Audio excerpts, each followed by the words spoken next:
Dubai news one में आप तमाम लोगों को वेलकम करते हैं। दुबई के अंदर रहने वाले वो तमाम लोग जिनका ताल्लुक पाकिस्तान से है, इंडिया से है या फिर बांग्लादेश से है, वो दुबई के अंदर काम करते हैं, उनको भी एक बड़ी वार्निंग जारी की गई है और आइंदा 72 घंटों के लिए दुबई, अबू धाबी, शारजा और दीगर जो बड़ी स्टेट्स हैं उनके अंदर रेड अलर्ट भी जारी किया गया है। एमरजेंसी को नाफिज किया गया है।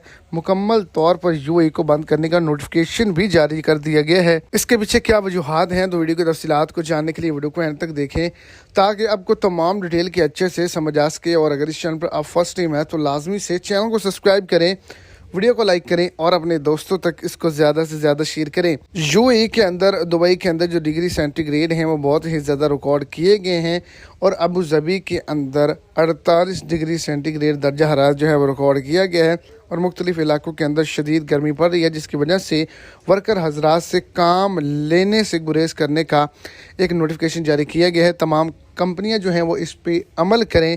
इसके अलावा यूएई के अंदर एक बड़ा अलर्ट जारी किया गया कि आइंदा 72 घंटों के अंदर रेत का बड़ा तूफान और शदीद सैलाबी बारिश होने का भी खतरा है।